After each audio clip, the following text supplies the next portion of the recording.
সুপ্রিয় শিক্ষার্থী বন্ধুগণ, আজকে ১১৬ নাম্বার পৃষ্ঠায় যে কাজের অঙ্কটি দেওয়া রয়েছে, অর্থাৎ যে কাজটি দেওয়া রয়েছে সেই কাজের সমাধান করব। আর এই কাজটি কিন্তু ৩ গড়া নগদান বই এ ফোকাস করে করা হয়েছে। তার মানে কি, এই প্রথমে আমরা এই কাজের যে লেনদেনগুলো দেওয়া রয়েছে এই লেনদেনগুলো সুন্দর করে বিশ্লেষণ করে করে পড়ে নিব, তারপরে আমরা ৩ গড়া নগদান বইটি সম্পন্ন করব। হ্যাঁ, কি বলা আছে দেখো, অর্ণব ট্রেডার্স ২০২৫ সালের জুলাই মাসে নিম্নলিখিত লেনদেন সমূহ ৩ গড়া নগদান বইতে লিপিবদ্ধকরণ করো। তাইলে প্রতিষ্ঠানের নাম কি? অর্ণব ট্রেডার্স। ২০২৫ সালে জুলাই মাসের লেনদেন দেওয়া আছে। তো জুলাইয়ের ১ তারিখে কী লেনদেন দেওয়া আছে? নগদ তহবিল ৪,০০০ টাকা, ব্যাংক জমা ৫,০০০ টাকা। ওকে, নগদ তহবিল আর ব্যাংক জমা এটি হলো পজিটিভ ব্যালেন্স। ১ তারিখে আমরা ব্যালেন্স বিডি দিয়ে ডেবিট পাশে বসাবো, পজিটিভ হলে ডেবিট পাশে। নগদটা সবসময় ডেবিট পাশেই বসে, ব্যাংক জমাতিরিক্ত থাকলে ক্রেডিট পাশে বসে, বা ব্যাংক জমার ক্রেডিট উদ্বৃত্ত থাকলে ক্রেডিট পাশে বসে। হ্যাঁ, তাহলে এটা গেল। এরপরে দেখো, জুলাইয়ের ৪ তারিখে ব্যাংক হতে উত্তোলন ৩,০০০ টাকা। ব্যাংক হতে ৩,০০০ টাকা উত্তোলন করেছো, তাইলে ব্যাংকের টাকাটাও কিন্তু তোমার টাকা, নগদ যে টাকাটা সেটাও কিন্তু তোমার টাকা।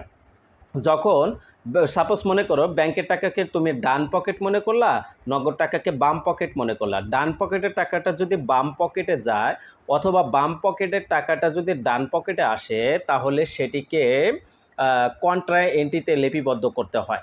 এখানে দেখো, ব্যাংক থেকে টাকা উত্তোলন করছে, ব্যাংকে কার টাকা ছিল? তোমার। তাহলে ব্যাংকের টাকা কমে গেছে। অপরদিকে এই টাকাটা কোথায় আসছে? এটা নগদানে আসছে, নগদে আসছে, নগদ বৃদ্ধি পাইছে। নগদ টাকা কার? তোমারই। তার মানে কি, ব্যাংকের টাকা কমছে, নগদ টাকা বৃদ্ধি পাইছে, বাম পাশের টাকা ডান পাশে আসছে। তো এই সমস্ত লেনদেন, এটি হলো কন্ট্রা এন্ট্রি। এটা ৪ তারিখে, জুলাই মাসের ৪ তারিখে লেনদেনটা কিন্তু কন্ট্রা এন্ট্রি হবে। ঠিক আছে। এরপরে দেখো, জুলাইয়ের ৫ তারিখ রতন স্টোর্স হতে চেক প্রাপ্তি ২,৮০০ টাকা, বাট্টা প্রদান ২০০ টাকা। তাইলে দেখো, রতন স্টোর্স হলো একজন দেনাদার, ওর কাছ থেকে তুমি টাকা পাইতা, সে তোমাকে ২,৮০০ টাকার একটি চেক দিয়েছে। চেক দিয়ে পাইলে ব্যাংকে টাকা বৃদ্ধি পায়, তাহলে ব্যাংক কলামে ডেবিট পাশে বসাই দেবা। অপরদিকে বাট্টা প্রদান করেছো তুমি তাকে ২০০ টাকা, তাহলে ২০০ টাকা বাট্টার ঘরে বসাই দেবা। জুলাই ৭ তারিখ মোস্ট ইম্পর্টেন্ট একটা ট্রানজ্যাকশন। এই ট্রানজ্যাকশনটা একটু ভালো করে বোঝার চেষ্টা করতে হবে। তোমরা কিন্তু এই জায়গাটাই ভুল করো, এই জায়গাটা ভুল করা যাবে না, একটু বোঝার চেষ্টা করবা, তারপরে তোমরা সমাধান করে নেবা। হ্যাঁ, তাজুল ইসলামের নিকট হতে, দেখো তাজুল ইসলাম একটা প্রতিষ্ঠানের ব্যক্তির নাম দেওয়া আছে, নিকট হতে 10% বাট্টায়, দেখো 10% বাট্টায় ৬,০০০ টাকার পণ্য নগদে ক্রয়। কিসে ক্রয়? নগদে ক্রয়। যখন নগদে ক্রয় করব, তখন তাজুল ইসলাম না যদু মধু কদু অথবা যে কোনো প্রতিষ্ঠান হোক, কাউকে চেনার টাইম নাই, গোনারই টাইম নাই। আমি নগদ টাকায় মাল কিনছি, ওকে মনে রাখবো কেন, তাই না?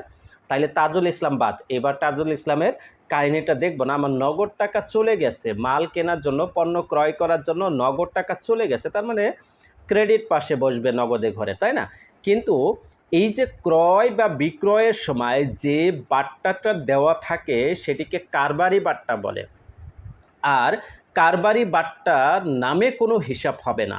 অর্থাৎ এইখানে যে ৩ গড়া নগদান বইতে বাট্টা নামে যে কলামটা থাকে সেটি হলো নগদ বাট্টার কলাম। অর্থাৎ দ্রুত পাওনা টাকা আদায় করার জন্য যে ছাড় দেওয়া হয় সেটি হলো নগদ বাট্টা। যেমন রতন স্টোর্সের কাছ থেকে তুমি ৩,০০০ টাকা পাইতা, সে ২,৮০০ টাকা চেক দিয়েছে আর ২০০ টাকা তাকে ছাড় দিয়ে দিয়েছো। এটি বাট্টার ঘরে যাবে ৩ গড়া নগদান বইতে। বাট এইখানে যে তাজুল ইসলামের নিকট থেকে 10% বাট্টায় যে পণ্য ক্রয় করলা, এই 10% বাট্টাটা হলো কারবারি বাট্টা। আমি আবারও বলছি, এই 10% হলো কারবারি বাট্টা। আর কারবারি বাট্টার নামে কোনো কলাম হয় না, কোনো হিসাব হয় না। তার মানে কি, এই ৬,০০০-এর 10% কত হবে? ৬০০ টাকা। তাহলে এই ৬,০০০ থেকে 10% টাকা মাইনাস করলে ৫,৪০০ হবে। ঠিক আছে, ৬,০০০-এর 10% হলে ৬০০, তাহলে ৫,৪০০ থেকে ৬০০ টাকা মাইনাস করলে যে টাকাটা পাওয়া যাবে ৫,৪০০ টাকা, এই ৫,৪০০ টাকা নগদ কলামে ক্রেডিট পাশে বসাবো। আর কিন্তু বাকি টাকাটা ৬০০ টাকা যেটা গেল, এটা কিন্তু বাট্টার কলামে বসাবো না। আমি বারবার বলছি, কারবারি বাট্টা কিন্তু বাট্টার কলামে যাবে না। বাট্টার কলামে কোনটা যাবে? পাওনা টাকা আদায় করার জন্য যে ছাড় দেওয়া হয় বা পাওনা দেনা পরিশোধ করার সময় যে ছাড় পাওয়া যায় সেগুলো বাট্টার কলামে যায়। হ্যাঁ, তাইলে এইটা আসবে না, এই কারবারি বাট্টা এটা কিন্তু কলামে আসবে না। এখানে 5400 টাকা আমাকে ক্রেডিট পাশে লিখতে হবে। হ্যাঁ, 5400 মানে 5400 টাকা। ওকে, এরপরে জুলাইয়ের 12 তারিখে বলা আছে 5% বাট্টায় 4000 টাকা দেনার পূর্ণ নিষ্পত্তি করা হলো। তাইলে পূর্ণ নিষ্পত্তি মানে ডিসমিস করে দেওয়া, একবারে শেষ করে দেওয়া। ঠিক আছে, তাইলে 4000 টাকা কোনো এক ব্যক্তি পাইতো, তাকে 5% বাট্টায় সে তোমাকে বলছে তুমি টাকাটা এখন পরিশোধ করো, আমি তোমাকে 5% ছাড় দিব। ওকে, তাহলে তুমি এই 4000 টাকার 5% হলো 200 টাকা। এই 200 টাকা তুমি বাট্টা পাবে, এটি আবার নগদ বাট্টায়, এটা বাট্টার ঘরে যাবে। হ্যাঁ, তাইলে 200 টাকা তোমার বাট্টার ঘরে বসাইতে হবে ক্রেডিট পাশে। অপর দিকে 4000 থেকে এই যে 4000-এর 5% 200 টাকা এটা বাদ দিতে হবে। বাদ দিলে 3800 টাকা থাকে। এই 3800 টাকা তোমার নগদে কমে যাবে, তাহলে ক্রেডিট পাশে নগদে কলামে বসাবা। এরপরে জুলাইয়ের 15 তারিখ পণ্য বিক্রয় হতে 8000 টাকা চেক প্রাপ্তি, তার মানে কি ব্যাংকে টাকা বৃদ্ধি পাইছে, ব্যাংকে ডেবিট পাশে বসাবা। জুলাইয়ের 20 তারিখে বলা আছে 7500 টাকার পাওনার পূর্ণ নিষ্পত্তিতে সেলিনার নিকট হতে 7200 টাকা প্রাপ্তি। তাইলে 7500 টাকা পাওনার পূর্ণ নিষ্পত্তিতে, তাইলে পূর্ণ নিষ্পত্তি খেয়াল করে দেখো, পূর্ণ নিষ্পত্তি, তাইলে 7500 টাকা পাওনার পূর্ণ নিষ্পত্তি। তাইলে এই 7500 টাকা এটা পাবে, এটা 7200 টাকায় ঢিসমিস করে দিয়েছো, তার মানে কি 300 টাকা ছাড় দিয়েছো। তাইলে এই 300 টাকা বাট্টার ঘরে যাবে। আর তুমি চেক পাইছো কত টাকা? 7000, সরি এটা নগদ টাকা পেয়েছো 7200 টাকা, তাইলে নগদে ঘরে 7200 টাকা বসাই দিবা। ওকে, এরপরে জুলাইয়ের 28 তারিখে বলা আছে বেতন নগদে এবং চেকে 1000 টাকা পরিশোধ করা হলো। ওকে, নগদে 2000 টাকা, তাহলে নগদ কলামে ক্রেডিট পাশে, আর চেকে 1000 টাকা, তাহলে ব্যাংক কলামে ক্রেডিট পাশে বসাই দিব। জুলাই 30 তারিখে বলা আছে উপভাড়াটিয়ার নিকট হতে প্রাপ্তি 2000 টাকা। উপভাড়াটিয়া কি বলো তো? সাবলেট বোঝো? তোমাদের বাসা, তোমরা সাপোজ মনে করো একটা ফ্ল্যাট নিয়ে ভাড়া নিয়ে তোমরা রয়েছো। এই যে একটা ফ্ল্যাটে মনে করো 3টি রুম রয়েছে, তোমার 2টি রুম লাগে আর একটি রুম খালি পড়ে থাকে। এই একটি রুম অন্য জনের কাছে তুমি যখন ভাড়া দিয়ে দাও তখন সেটাকে সাবলেট বলে, সেটাকে বাংলায় বলা হয় উপভাড়া। এটা তোমার জন্য আয়, এটা তোমার জন্য আয়। তাহলে এই আয়ের ফলে তুমি 2000 টাকা পাইছো, তাহলে ডেবিট পাশে নগদে কলামে বসাই দিব। ঠিক আছে, তো এই ছিল এই যে কাজের ট্রানজ্যাকশনগুলোর বিশ্লেষণ। এইবার আমরা সমাধান করব। তো সমাধান কিভাবে করব দেখো, প্রথমে আমরা 3 গড়া নগদান বইয়ের এই যে আমরা এরকম ছক কেটে নেব। Nargis and brothers, sorry Arnab, এটা অর্ণব ট্রেডার্স ছিল তাই না? এখানে কি ছিল দেখো, অর্ণব ট্রেডার্স, তাইলে আমরা অর্ণব ট্রেডার্স লিখব। হ্যাঁ, এটা কি লিখব?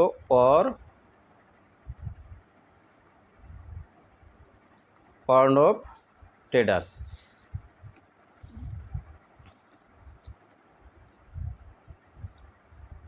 অর্ণব ট্রেডার্সের 3 গড়া নগদান বই। ওকে, ডেবিট পাস এবং ক্রেডিট পাস আমরা কলাম তো জানি। ঠিক আছে, তারিখ, প্রাপ্তি, রসিদ নং, খতিয়ান পৃষ্ঠা, প্রদত্ত বার্তা, নগদ টাকা, ব্যাংক টাকা।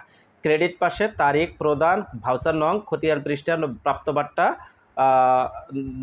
নগদ টাকা, ব্যাংক টাকা। হ্যাঁ, এইভাবে বসাই দেবো। তাইলে 1 তারিখে যে লেনদেনটা ছিল, 1 তারিখে কি ছিল? নগদ তহবিল 4000 টাকা, ব্যাংক জমা 5000 টাকা। তাইলে নগদ তহবিল ব্যালেন্স বিডি 4000 টাকা নগদে ঘরে আর ব্যাংকের ঘরে 5000 টাকা, এটি বসাই দিব। ঠিক আছে, এরপরে দেখো 4 তারিখে বলেছিল কি 3000 টাকা ব্যাংক হতে উত্তোলন, তার মানে ব্যাংকে টাকা কমছে, ক্রেডিট পাশে ব্যাংকের কলামে বসাবো আর ডেবিট পাশে নগদে কলামে বসাবো। এটা কন্ট্রা এন্ট্রি দিয়ে দিব। হ্যাঁ, দেখো আগে কমাই দিই, নগদান হিসাব দিয়ে ব্যাংকের কলামে 3000 টাকা ক্রেডিট পাশে বসাই দিলাম, এরপরে ডেবিট পাশে নগদের কলামে 3000 টাকা বসাই দিলাম ব্যাংক হিসাব দিয়ে। এটা উভয় পাশে আসছে কন্ট্রা এন্ট্রি। তুমি চাইলে খতিয়ান পৃষ্ঠায় সি লিখতে পারো বা ক লিখতে পারো, অথবা তুমি চাইলে এই যে এই হিসাবের পাশে তুমি ক অথবা সি লিখতে পারো। ওকে, সমস্যা নেই। হ্যাঁ, এরপরে দেখো 5 তারিখ 2800 টাকা চেক পাইছো এবং 200 টাকা বার্তা প্রদান করেছো, তার মানে ডেবিট পাশে তোমার কি হবে? এটা এখানে কি রতনের কাছ থেকে পাইছো, তাহলে রতন হিসাব 200 টাকা বাট্টা আর 2800 টাকা চেক পাইছো, মানে ব্যাংকে টাকা বৃদ্ধি পাইছে, এটা লিখে দেবা। ওকে, এরপরে 5 তারিখের পরে 7 তারিখ, 7 তারিখ কিন্তু আমি বলেছি কত টাকা হবে, 5400 টাকা নগদ পরিশোধ করেছো, 10% বাট্টা পেয়েছো, তাইলে 5200 টাকা এটা নগদে পরিশোধ, এখানে লিখে দিব নগদে কলামে 5200 টাকা, এটা ক্রয় হিসাব দিয়ে দিব। ঠিক আছে, এখানে কিন্তু বাট্টার যে 600 টাকা ছিল এই 600 টাকা লেখা যাবে না, এটা কারবারি বাট্টা, কারবারি বাট্টার নামে কোনো হিসাব হয় না। ওকে, এরপরে দেখো 7-এর পরে কত তারিখ, 12 তারিখ আছে, এটা 2000 টাকা 5% বাট্টায় 4000 টাকা পরিশোধ করা হয়েছে পূর্ণ নিষ্পত্তিতে। ওকে, তাহলে 4000 টাকার 5% কত হবে, 200 টাকা। এই 200 টাকা 4000 থেকে বাদ দিতে হবে, 3800 হবে। তাহলে 3800 নগদ কমে গেছে, আর 200 টাকা বাট্টার ঘরে আসে, তাইলে পাওনাদার হিসাব এখানে লিখে দেব। ঠিক আছে, কারণ একজন পাওনাদার টাকাটা পাইতো। এরপরে 15 তারিখ বলা হচ্ছে পণ্য বিক্রয় হতে 8000 টাকা চেক প্রাপ্তি, তার মানে কি ব্যাংকে টাকা বৃদ্ধি পাইছে, তাহলে 8000 টাকা, তাইলে এখানে 8000 টাকা কি বিক্রয় হিসাব লিখে দিব। এরপরে কি বলা আছে, 7500 টাকার পণ্য নিষ্পত্তিতে সেলিনার নিকট হতে 7200 টাকা প্রাপ্তি, তাইলে 7200 টাকা নগদে পেয়েছো আর 300 টাকা বাট্টা দিয়েছো, তাইলে এটা কি লিখবা, সেলিনা হিসাব 300 টাকা বাট্টা, 7200 টাকা নগদে ঘরে। ওকে, এরপরে বলা আছে বেতন পরিশোধ করছো নগদে 2000, চেকে 1000, তাইলে নগদ কলামে এবং ব্যাংক কলামে বসবে, নগদ কলামে 2000, ব্যাংক কলামে 1000, ক্রেডিট পাশে বসাই দাও। হ্যাঁ, এরপরে উপভাড়াটের নিকট হতে পাইছো 2000 টাকা, এটা ডেবিট পাশে বসাই দাও, নগদ কলামে 2000 টাকা বসাই দাও, এখানে উপভাড়া হিসাব লিখে দাও। এবার তোমার যে কাজটা হবে, বাট্টার কোনো জের করতে হয় না, বাট্টা যা আছে তাই যোগ করতে হবে। 500 টাকা, এটা 500 টাকা যোগ করে 500 টাকা ক্লোজ করে দেব, 200 টাকা এখানে ক্লোজ করে দিব। এইবার নগদ টাকা রয়েছে কত, এই যে 4টা যোগ করলে 16200 টাকা হয়। এই পাশে ক্রেডিট পাশেও 16200 টাকা লিখব, বাট ক্রেডিট পাশে যোগফল দেখা যায় 16200 থেকে কম, কত কম আছে, 5000 টাকা কম আছে। তো এই 5000 টাকা জুলাই মাসের 31 তারিখে এখানে ব্যালেন্স সিডি হিসেবে লিখে দিব। এরপরে ব্যাংক কলাম যোগ করলে 15800 টাকা হয়, এ পাশে যোগ করলে মাত্র 4000 হয়, তাইলে 15800 থেকে 4000 বাদ দিলে 11800 টাকা, এটি হলো ব্যালেন্স সিডি। তো আগের মাসে ব্যালেন্স সিডি, পরের মাসে গিয়ে ব্যালেন্স বিডি হিসেবে পরের মাসের 1 তারিখে সেটি ব্যালেন্স বিডি হিসাবে হবে। তাহলে জুলাইয়ের পরে কি মাস বলো তো, আগস্ট। ঠিক আছে, জুলাইয়ের পরে আগস্টের 1 তারিখ ব্যালেন্স বিডি 5000 টাকা আর 11800 টাকা। এখন তোমরা অনেকেই প্রশ্ন করতে পারো যে বাট্টা এক পাশে 500 এক পাশে 200, এটা কেন সমান হলো না? বাট্টার জের করতে হয় না, বাট্টার যে ব্যালেন্স আছে সেটাই লিখতে হবে, এটার কোনো জের হবে না। ঠিক আছে, তো এই ছিল 116 নাম্বার পৃষ্ঠার কাজের সমাধান। আশা রাখি কাজের সমাধানটি তোমরা পেয়েছো।